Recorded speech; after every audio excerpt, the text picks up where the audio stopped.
In the ancient village of Udeme, nestled between the rolling hills of southeastern Nigeria, there lived a girl whose fate was tied to the moon itself. Every 28 days, when the moon rose full and bright above the palm trees, something impossible would happen to her body. Something that made mothers pull their children close and elders whisper prayers of protection.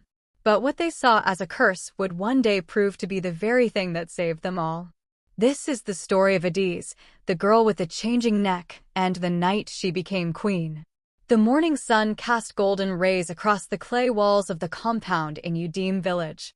Adaeze woke to the sound of roosters crowing and the distant rhythm of women pounding yams in wooden mortars.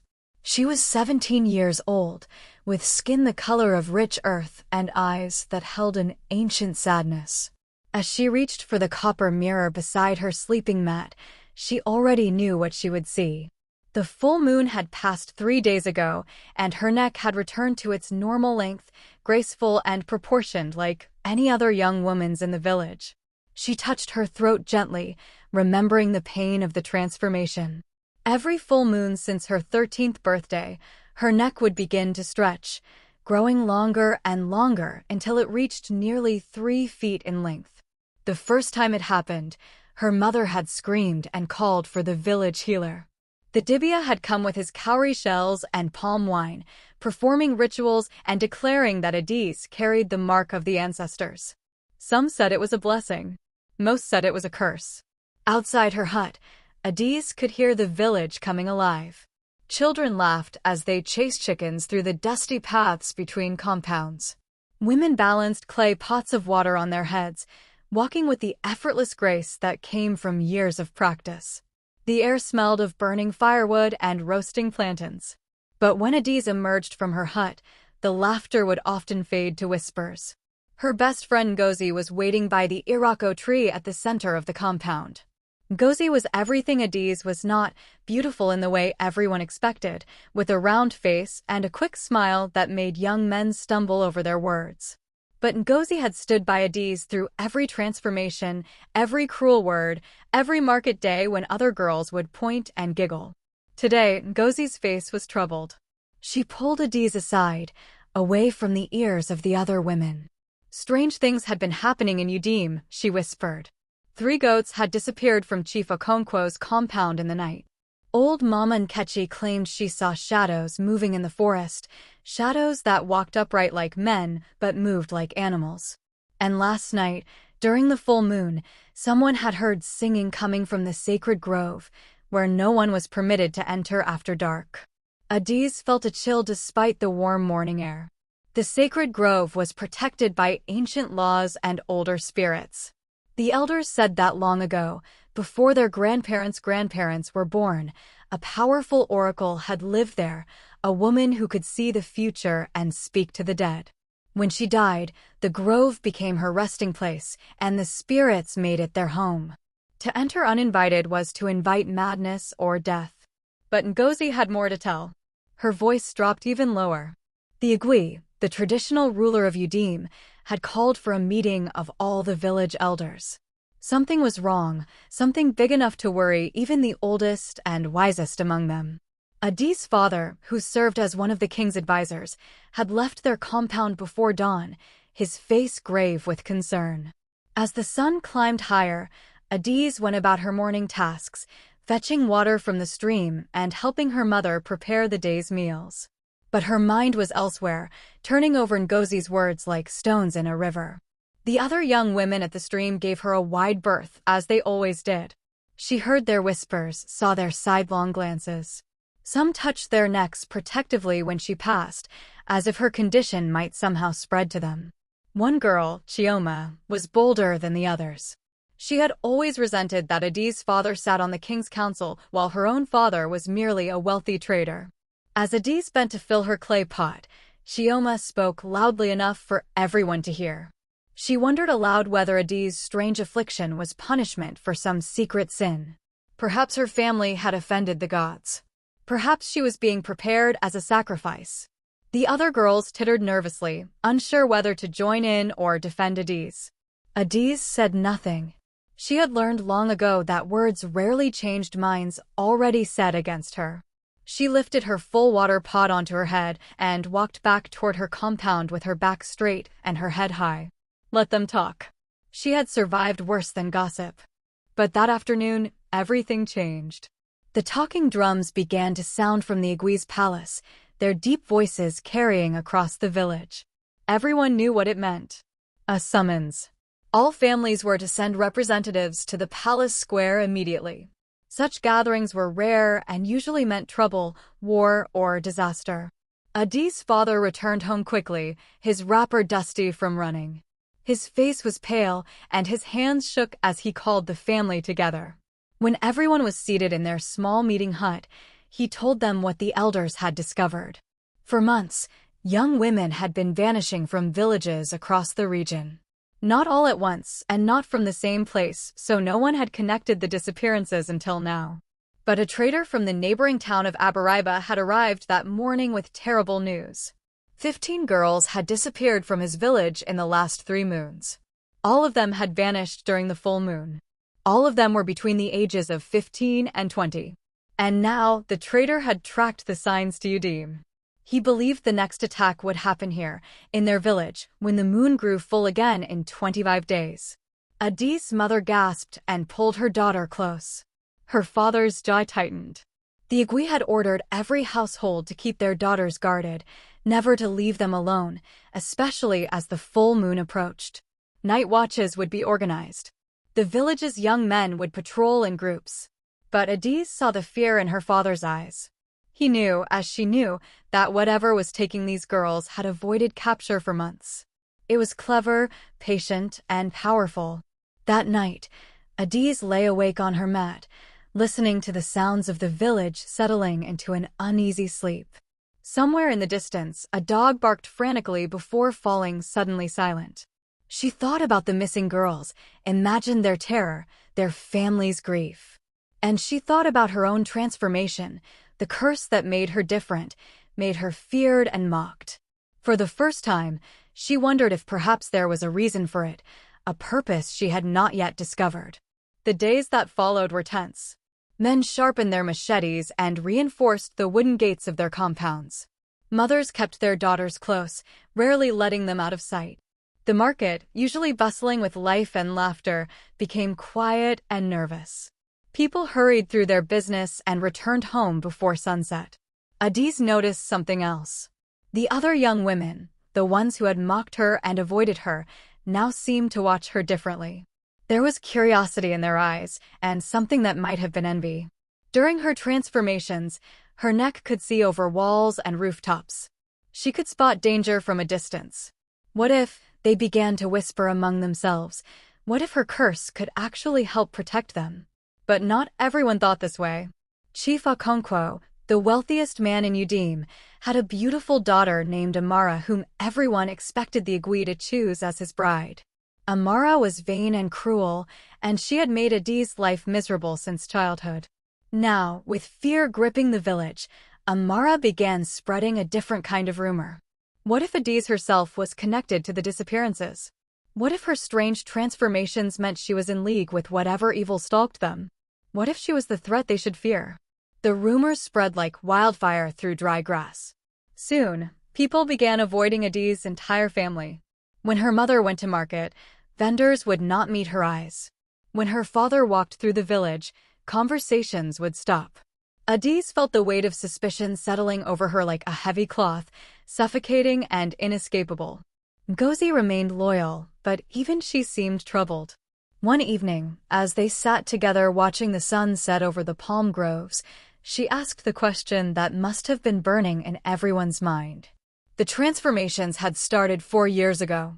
Could Adaeze remember anything strange from those nights? Had she ever felt pulled to go somewhere, do something she couldn't explain? Adaeze searched her memories. The transformations were painful, yes, and frightening. But she had always remained herself, conscious and aware. She had never felt compelled to leave her compound or harm anyone. Yet doubt crept into her heart. What if there was something she didn't remember? What if during those hours when her neck stretched toward the moon, some part of her became something else? The full moon was now only 10 days away. The Igwe called another meeting, this time asking for volunteers to keep watch in the sacred grove. Everyone knew the disappearances were connected to the full moon and that the singing had been heard coming from that forbidden place. Perhaps if they could catch the evil in the act, they could stop it before another girl vanished. But who would volunteer for such a dangerous task? The grove was protected not just by human law, but by spiritual forces that could destroy the mind or body of anyone who entered without permission. The village's strongest warriors exchanged nervous glances. Even the bravest among them feared what might dwell in that ancient place. To everyone's shock, Adaeze stood. Her voice was quiet but clear as she offered to be the one to watch the grove. She would go on the night of the full moon. Her neck would be at its longest, allowing her to see far into the darkness without having to enter the sacred space. She could hide in the trees nearby and observe whatever came.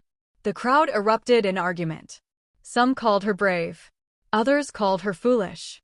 Chief Okonkwo stood and declared loudly that this proved his suspicions. Why else would she volunteer unless she was working with the evil force? He demanded that Adaeze be locked away until after the full moon, kept under guard to ensure she could do no harm. The Igwe raised his hand for silence. He was an old man, bent with years but sharp with wisdom. He had ruled Udeme for 40 seasons, and his judgment was respected even by those who disagreed with him.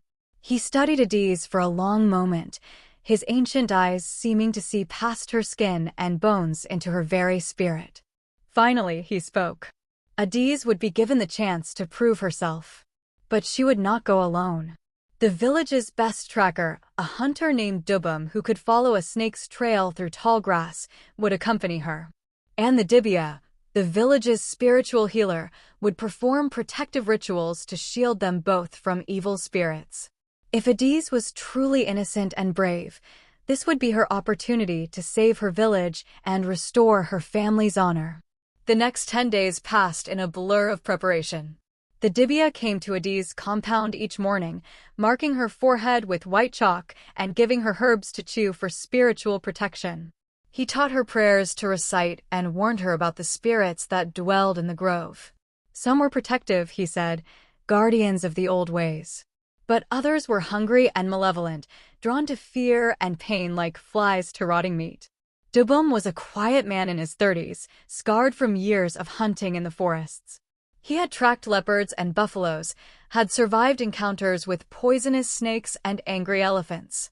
But even he seemed nervous about entering the area around the sacred grove at night. He taught Adaeze how to move silently through the bush, how to read the signs of disturbance in the undergrowth, how to know when something unnatural was near. Ngozi helped Adaeze prepare in other ways, gathering the darkest cloth she could find to help her friend blend into the shadows. She plaited Adaeze's hair tightly against her scalp and made sure she had water and dried fish to sustain her through the long night ahead. On the evening before the full moon, Ngozi hugged Adaeze tightly, tears streaming down her face. She made Adaeze promise to come back safely, made her swear that she wouldn't take unnecessary risks. Adaeze's parents were grave but proud. Her mother blessed her with prayers and tears. Her father gave her his own protective amulet, worn since his own youth. He told her that no matter what happened, she had already proven herself braver than most warriors. She had faced cruelty and suspicion with dignity, and now she was risking everything to protect people who had shown her little kindness. That, he said, was true nobility. As the sun set on the day of the full moon, Adaeze felt the familiar tingling begin in her neck. It always started as a slight itch, then a pulling sensation, as if invisible hands were gently stretching her spine upward. By the time she met Udeme at the edge of the village, her neck had already grown a foot longer than normal. She wore a long dark wrapper that covered most of her body, and a black scarf wrapped loosely around her elongated neck for some protection from the night air. They moved through the darkening forest in silence. Udeme led the way, his movements fluid and assured despite the failing light. Adaeze followed, her stretched neck swaying slightly with each step, giving her an almost serpentine grace. Around them, the forest was alive with the sounds of evening, crickets chirping, frogs calling, the distant hoot of an owl. But as they drew closer to the sacred grove, the sounds began to fade. It was as if the animals themselves knew to avoid this place. The grove was a dense cluster of ancient trees, their massive trunks wrapped in vines and their branches forming a canopy so thick that little light penetrated even during the day. Udeme chose a spot about 50 yards from the grove's edge, where a fallen log provided cover and the undergrowth was thick enough to hide them. He signaled for Adaeze to position herself behind the log while he took a spot slightly to the left, where he had a clear view of multiple approach paths. By now, the moon had risen fully, huge and silver in the clear night sky. Adaeze felt her neck continue to stretch, slowly, painfully, until it reached its maximum length of nearly 3 feet. She raised her head carefully above the log, her elevated position giving her a view that Udeme could never achieve. She could see the sacred grove clearly, could make out the ancient stone markers that ringed its perimeter, could even see the dark opening of what might be a cave or hollow at its center. For an hour, nothing happened. Then 2 hours. Adaeze's neck ached from the strain of holding it upright, and her legs cramped from crouching in the same position. Udeme remained utterly still, a shadow among shadows. The forest around them was silent now, unnaturally so. Even the insects had stopped their chirping. Then Adaeze saw it. At first, it was just movement at the far edge of the grove, a shifting of darkness against darkness. But as she focused, she saw a figure emerge from the trees. It was tall, impossibly tall, moving on legs that bent backward like a bird's. Its arms were too long, its fingers like branches. And on its head, it wore what appeared to be a crown of bones and feathers. Adaeze's breath caught in her throat. This was no human. This was something old and terrible, something that should not exist in the waking world. The creature moved toward the grove with a strange gliding motion, and as it drew closer, Adaeze could hear it singing. The voice was beautiful and horrible at once, a melody that seemed to pull at something deep inside her chest, making her want to stand up and walk toward it. She bit her lip hard, using the pain to anchor herself. Beside her, she could sense Udeme tensing, fighting the same compulsion. The creature reached the stone markers and paused, raising its elongated arms to the moon. It spoke in a language Adaeze didn't recognize, words that seemed to twist the air itself. And then the girls appeared. They came from different directions, walking like people in a trance. Adaeze counted them, her heart breaking with each face she recognized. 7 girls from Udeme, including 2 she had played with as a child. And others she didn't know, girls from neighboring villages, all walking steadily toward the creature and the sacred grove. Their eyes were open but empty, seeing nothing, responding to nothing except the creature's call. The creature turned toward the grove's entrance, and the girls followed. One by one, they passed through the stone markers and disappeared into the darkness beneath the trees. The creature went last, its form seeming to dissolve into shadow as it crossed the threshold. Adaeze and Udeme waited for what felt like an eternity, but was probably only minutes. They had to be sure the creature wasn't going to emerge again. Finally, Udeme signaled. They had seen what they came to see. Now they had to get back to the village and raise the alarm. With warriors and the Dibia's help, perhaps they could save the girls before it was too late. But as they began to move, Adaeze heard something that froze her blood. A scream, faint and desperate, coming from within the grove. One of the girls had woken from the trance. She was aware and terrified. Another scream joined the first, then another. Udeme grabbed Adaeze's arm, his eyes fierce in the moonlight. They couldn't risk it, he signaled. If they tried to enter the grove, they would die, and the girls would be lost anyway. They had to get help. But Adaeze thought of those girls like her, daughters and sisters and friends. She thought of their families waiting in terror. She thought of Ngozi's tears and her father's pride. And she made a decision that would change everything. Before Udeme could stop her, Adaeze stood and ran toward the grove. Her elongated neck gave her a strange, loping gait, but she was fast, faster than Udeme expected. She heard him curse behind her, and then the sound of him following, unable to leave her to face this alone. As Adaeze crossed the stone markers, she felt a wall of cold air slam into her, thick with ancient power and malevolence. Her protective amulet burned hot against her chest. The prayers the Dibia had taught her spilled from her lips automatically. And her neck, her cursed, blessed, impossible neck, seemed to pulse with its own energy. Inside the grove, the darkness was absolute. Adaeze could see nothing at first, but she could hear everything. The creature's voice, chanting in that twisted language. The whimpers and cries of the imprisoned girls. And beneath it all, a deeper sound, like the heartbeat of the earth itself. Then her eyes adjusted, or perhaps the grove allowed her to see. The space opened up before her, far larger than should have been possible within the circle of trees. It was a cavern, its walls carved with ancient symbols that seemed to writhe in the flickering light of supernatural fire. The girls were there, bound with vines that glowed with sickly green light. And the creature stood before them, its back to the entrance, preparing to complete whatever dark ritual it had planned. Udeme appeared beside Adaeze, his machete drawn, his face set with determination.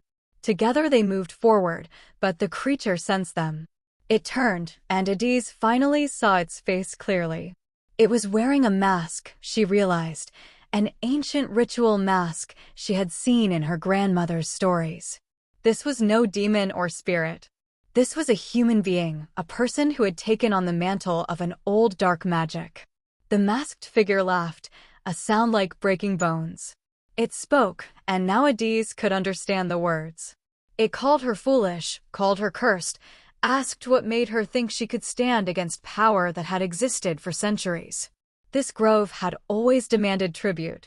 Long ago, the villages had given it willingly, sending their daughters to become priestesses and servants of the old gods. But when people forgot the old ways, the grove had found other methods of taking what it was owed.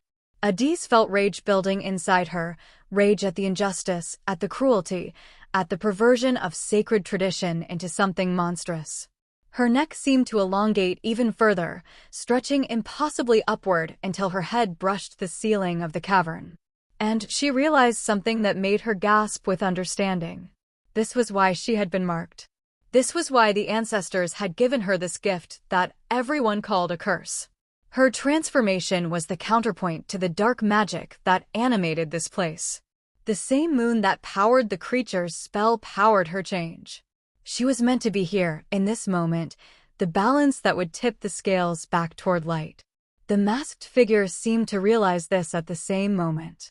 It shrieked and lunged toward her, its false limbs extending impossibly, its fingers like spears aimed at her heart. But Adaeze's elongated neck gave her an advantage. She could see the attack from above and move her body out of the way while her head remained high, watching, guiding. Udeme swung his machete, not at the creature but at the glowing vines that bound the girls. The blade passed through them like they were smoke, and the girls fell free, gasping and crying. Some ran for the entrance. Others were too weak and collapsed to the ground. The masked figure howled in fury. The ritual was broken. The power it had been gathering dissipated like morning mist. In desperation, it grabbed the mask and tried to remove it, but the mask had merged with its face, becoming part of its flesh. The price of dark magic, the Dibia had always warned, was that it consumed the user as surely as it consumed its victims. Adaeze approached carefully, her extended neck allowing her to look down at the figure from above. She spoke quietly, her voice steady despite her fear. She asked who they were, why they had done this. And the answer came in a voice cracked with madness and pain.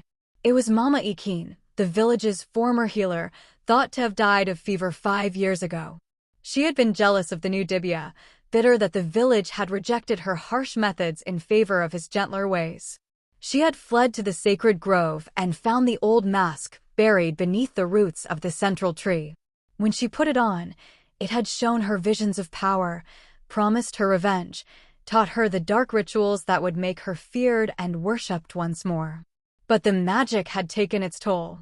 She was no longer fully human, no longer fully alive. She was trapped between worlds, sustained only by the energy she stole from the girls she captured. And now, with the ritual broken and her power shattered, she was dying, truly dying, and she was terrified. Adaeze felt pity mix with her anger. She knelt beside the collapsing figure, her long neck curving down so she could look Mama Ikeen in the eyes. She told her that there was still time for redemption, still time to face the ancestors with honesty instead of continuing to hide in darkness and cruelty. She offered her hand. Mama Ikeen stared at that offered hand for a long moment.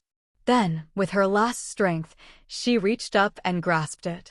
As their skin touched, the mask finally crumbled away, revealing the old woman's ravaged face beneath. She whispered a single word, "Thank you," before her body dissolved into ash and was carried away on a wind that seemed to come from nowhere and everywhere at once. The cavern began to shake. Udeme shouted that they had to leave now, immediately. The magic that had sustained this place was unraveling. Adaeze and Udeme gathered the weakest girls, supporting them as they stumbled toward the entrance. The stronger girls helped each other. As they crossed the stone markers, the ancient trees of the grove began to collapse inward, the earth itself reclaiming what should never have been disturbed. They ran through the forest, Adaeze's long neck swaying as she moved, her eyes watching for danger from her elevated vantage point. Behind them, they heard the final destruction of the dark place, a sound like thunder combined with the dying screams of old, angry spirits finally released from their bondage. When they emerged at the village edge, they found half of Udeme waiting for them. News of their mission had spread, and people had been unable to sleep, waiting for word of their fate. When they saw Adaeze leading the rescued girls to safety, a cheer went up that shook the leaves from the trees. Families rushed forward, crying and laughing as they embraced daughters thought lost forever. The girls who had been taken from other villages were given water and food and places to rest until morning, when messages could be sent to their homes. The Igwe himself came forward, his old eyes bright with tears, and placed his hands on Adaeze's head in blessing. But the most remarkable moment came when the crowd parted and Amara stepped forward. Chief Okonkwo's proud daughter, who had spread rumors and encouraged suspicion, now stood before Adaeze with her head bowed. She apologized, her voice breaking with shame and genuine remorse. She had been wrong, she said. She had been cruel because she was afraid that Adaeze's uniqueness would somehow diminish her own value. But tonight she had learned that true beauty and true power came not from being what everyone expected, but from being brave enough to be yourself, curse or blessing or both. The Igwe called for silence. He announced that a great evil had been defeated, not through force of arms but through courage and sacrifice. Adaeze, the girl whom many had mocked and feared, had proven herself the truest warrior among them. And therefore, according to the ancient laws, she had earned the right to stand beside him as queen when he passed his throne to the next generation. The crowd gasped. It was unprecedented. No one with Adaeze's condition had ever been considered for such an honor. But the Igwe was firm. The ancestors had marked her for greatness, he declared. Her transformation was not a curse, but a crown, visible only to those wise enough to see. In time, when his son took the throne, Adaeze would rule as his queen, and Udeme would be known throughout the land as the village wise enough to see the blessing in what others called strange.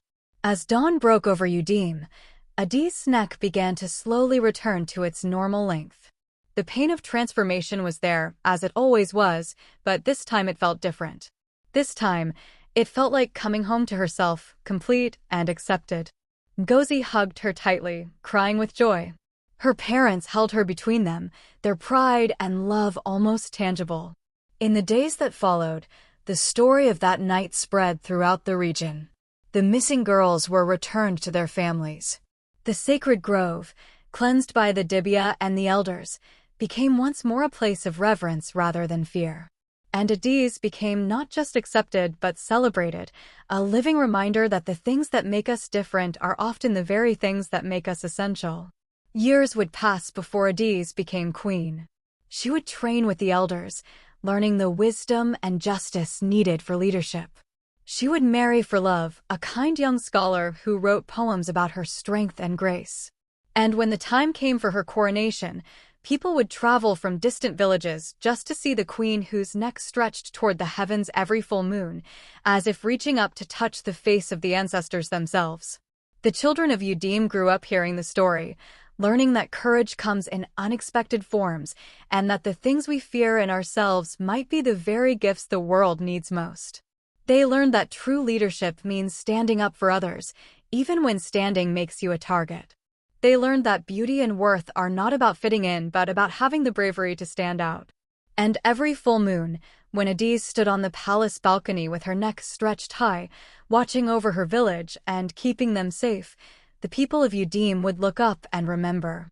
They would remember the night a cursed girl became their salvation. They would remember that acceptance and understanding are stronger than fear and prejudice. They would remember that sometimes the most powerful magic is simply the courage to be yourself. If this story has touched your heart, if it reminded you to look beyond appearances and see the true value in every person, share it with someone who needs to hear it today. Subscribe to this channel for more stories of wisdom, courage, and the timeless truths that connect us all across generations and cultures. Let the ancestors guide you, and may you find the courage to embrace what makes you different, for that difference might just be your greatest strength.